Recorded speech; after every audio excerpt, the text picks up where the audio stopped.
لێ تەمەشوانن هێژا باندۆرای ریشên Tirkiye kar vedanên wê navxweyî û dastana navdewletî de jî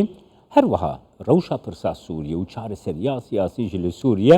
hem derbasî Düsseldorf dibin ya Almanyayê siyasetmedar Salah Bedreddin mêvanê min e silav û rêz kekê Salah kekê Salah niha êrişên Tirkiye hem ji alî Amerîka ve hem ji alî welatên Ewropayî ve niha jî ji alî Human Rights Watch ve yani bawayekî tund têne rexnekirin gelo kargeriya vê li ser êrişên Tirkiye bi taybet jî li hemberî Rojavayê Kurdistanê Bakur Rojhilatê Sûriye dibe. Tu çawa dibîne? بله روز باش بێگومان ئەو بوو چەند ساڵ هەرێمی کوردی بتایبەت و هەن هەرێمی دیتر یعنی نەیە کوردیژی دبن یعنی بۆمبەران دەنا و یعنی درۆن و طەیارەی بچووک و یعنی بەردەوامە بحقیقەت طبعا ئەوانە تورکیا بەلاتکی دەبێ كادرا دكوجين بربرش ايدر بس بحقيقة يعني ملت حمود اجيت ايديا يعني ملت ما قلق دروشك قلق قلق وطرش ديها يعني حتى ام وقت ما فهم كريا جو وقتي واصلي داوي جو وقتي درونا دش بكريا او براكيتا او انا يعني او بيلا بنابرا كردي سوري بهتر بونا خلق درد كذي يعني خلق دشي يعني هر چند ريغا نا امينه جي بس خلق خدنا كشتن تخوازن بكن اوروبا هلبت ايكو دشينجي زربيوان خورتن جينجن يعني انا ملتي ما تبي امزانن زي دي صدي شيشتي الولات نمايا انا ابي ما نجي كيم دبن و يعني ايرو رو شويه مخابن يعني كيكي سلاح نها كيكي سلاح تركيا إيريشين قا بويحن جاتي دكي دبيجاكو PKK خلبر بهيز دكي PKK الورحية جو باكو روجلاتي سوريا يعني روجاواي كردستاني درباسي تركيا دبنو إيريشان دكن جبر ويكي جي معفي منا أسخد بباريسم دي في سكنا تركيا شاوا دينرغينا طبعا فرده راشديك هيا انا مثلا ام بين بيرا اخوة وقتواتي بيرا من يعني بري هاتنا شكدارين هكاكاك هاليا 1011 دشبيكا 1012 دشبيكا بري وي افتش تنبو بري وي مثلا درون يان طيارة يان جي راكيت الكردي سوري ندبو تشتيوات تنبو بشي او هاتن وابويا طبيعي مخابن يعني او تشتي ايرو كردستان عراق جي دبي الاليه كردستان سوري جي دبي هموجي يعني سبب يكا يعني طبعا تركيا بلكي الهنجتها تقري بس اف هنجتك حقيقيه باشا ايه ما ام فكرك اللي بكن شار شريكي يعني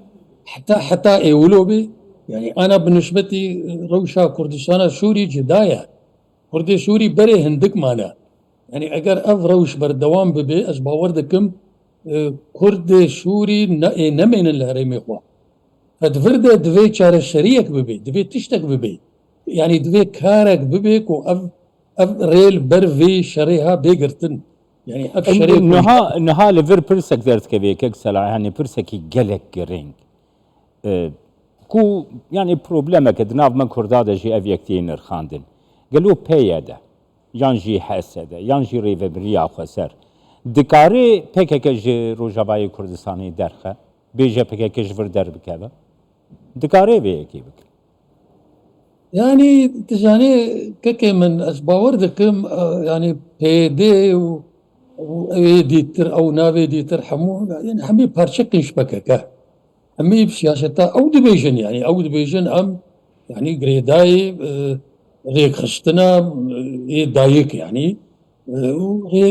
جريداي عبد الله اوجلان وسروكي يعني بككيه فالسياسة واجريداي وافتش نما تيف شارتن از هيفي دكم روجتي او دعوه بكن بس نكارن يعني از باورناكم ممكنه هناك دناب واده هبن أو كردي سوري مثلا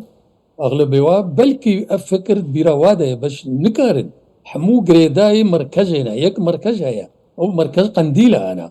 حمو يعني قريبا قريد كيك صلاح نها تركيس نا أمريكي نجي كردين روجابايي كردستاني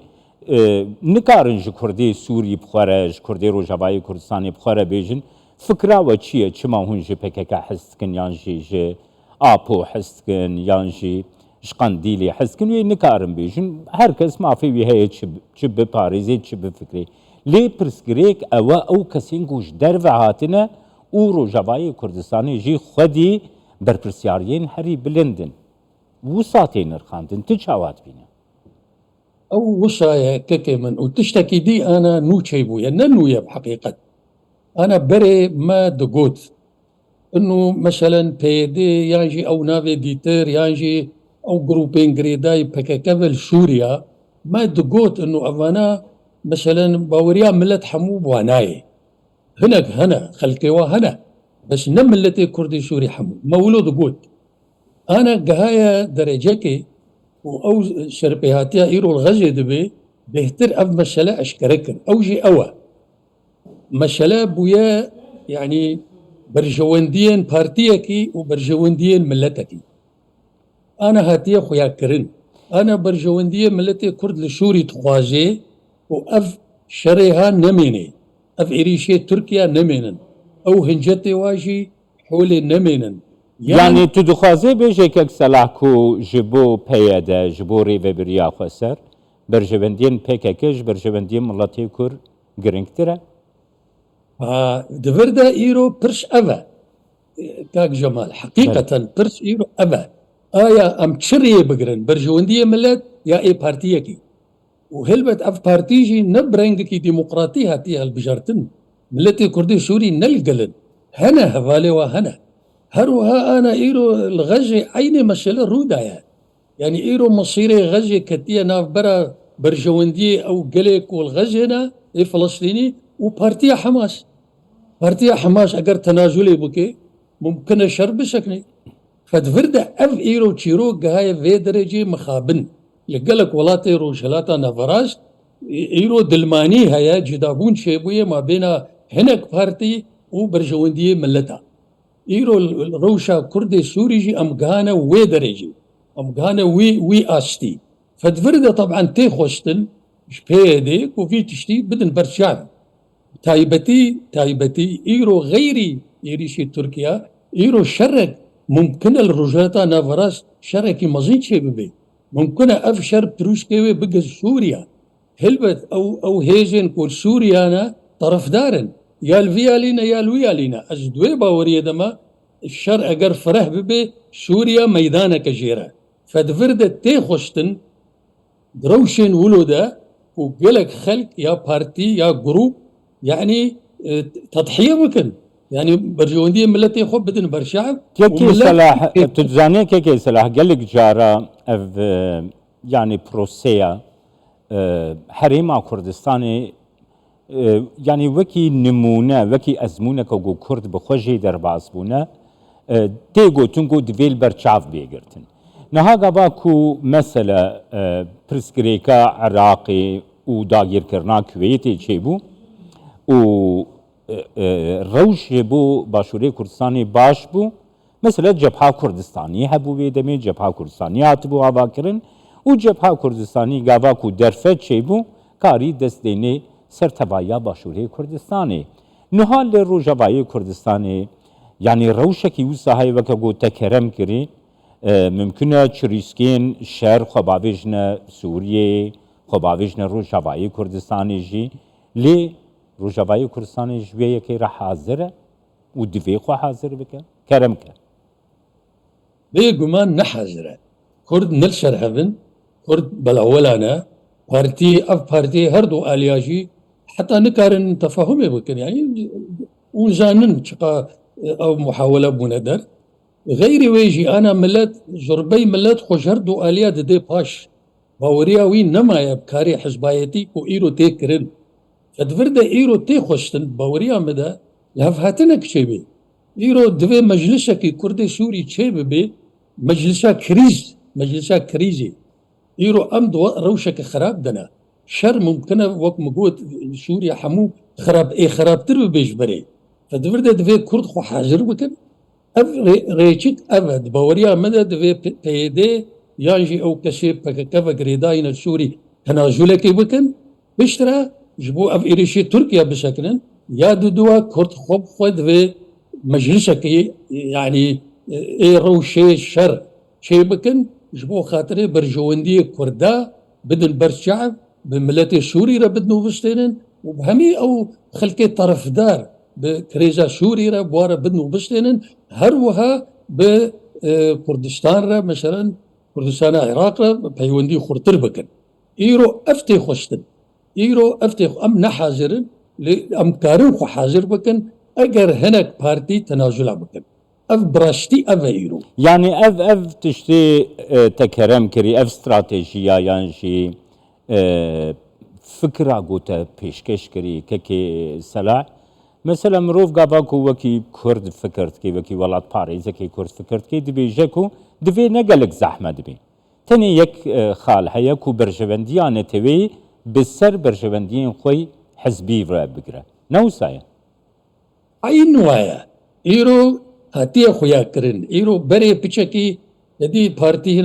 هنا بيدي فانا دفشارتن انه والله ام خزمتي دكن ام زماني كردي خردكن ام وادكن ايرو نمتي فشارتن ايرو دلماني هيا دناف ملدا ودناف في بارتي دا يانجي او كشيكو خبكا كبا قريددن دلماني خويايا يا دوي او تنازل بكن يا كرد بقلن رجع باشتر اوا اگر براشتي دلسوزن ودلي واش كردي سوري رتخواجه دوي تنازل كي بكن بالتاريخ ده ديرو كده تشتي واش بونا يعني يقول لك خلق هيج حتى سروكي مزن يعني خلقي تنازل كرياش بوي برجوندية قل فإيرو دفرد إيرو أفتي خوشتن بريكو خرابتر ببي يعني أجر شر مثلا فرح ببي وقت شوا شعفكانيين روج آفاد بيجن احتمال إيران بكفيه سوري بكفيه حزب الله بكفيه العراق مثلا بكفيه فاد دش بيكرنا وقت رابورا ودهات يعني او البنجهي امريكي ددن تشيل سوريا وتشيل العراق يعني اف اشارتك انه اف شر فراتر ببي اي بيشيكو اي خسارت بكن ملتي سوريا تايبت ملتي كرده كيكي صلاح تزاني يعني مد رابورا خدشي قوت مثلا هما بيجا هالروج يريشي بارجهن امريكي لباكور روجلاتي سوريا وروجاباي كردستاني تينكرن نمونكي دينشي زي بدمته يعني القراهن آگاهداريان كوراوانغها سوري بالافكريه هن باث ان ميليشياتان جعراقي درباسي سوريا بونا كو او جلوا بنكيين كو بإيراني بقريداين بجيه ببن مطرسياوي لسر أولية دفريتشيا لسر كرد ولسر سوريش بلا أزبني تباور بك بريجي وهيجي إيراني المطارقة مش لوهايا أم دور قالك نكشن اشترى دفي أم بدن برتشعف أفراشتيكا يعني دي بي دا وكشن تكاكاك سوريا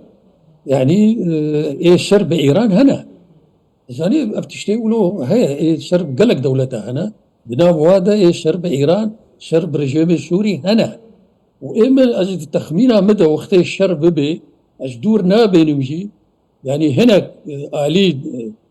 قصد يا بيدي ممكن آلي كاريا إيران بكن حتى بريز صالح مسلم يعني تشتكي له دا خويا كريم واجر ام قبول ناكن امريكا الايران خير يعني تريد وقتها كده بله فدفردا اب اشارات هنا ايران هي السوري ايران الهربيه الكرديه هي طبعا وقتها تشتي له ببن ملتي مد بالنقاده هري يتناب دستاده هري وامي قلق بيشن جبوه له براشتي لازم كرد سوري شاركي بكن هب ببينن ديالوجك بكن مجلسك خوب هفر شيء بكن برا مؤقت بي برا نجبو دائمي بي برا جبو فيدمي بي بس برا ديسا دسالاتي خلقي بو باشه إجمالا اینسیاتیوا به کی بگیره که صلاح اینسیاتیوا مثلا اف خالین تکرم کری اینسیاتیوا به کی بگیره گلو روشنبرین کردی روجاوای کردستانی کامپانیا کی امضا دست پی بکن کمیته کی درست بکن او دست به اینسیاتیوا که وسا بکن یان تچواد بینه گر باوای کی کردش مره بنرخی از باور دكم انا هنا كشي سر بخوا دفي وريده ايش دكن دفي وريده ايش دكن حتى بيوندي بهيجن شوري رأي بوزيشن ورجي كرنا واز باورجي دكم بيوندي بهريم رجي كرنا وبيوندي لقال همي على قدار بكن انه كارك يقولوا ببي يعني كوميتيك شيء به مجلسك شيء به جبو روشا ايرو جبو في روشا بله ام كار بردوامه لي بشر كوي بشر نكوي اش نكارم بريار بدم از باور دكم تشتكي وهي بله گلک سپاس که صلاح بدردین جی دوسلدور فی الگلمه بود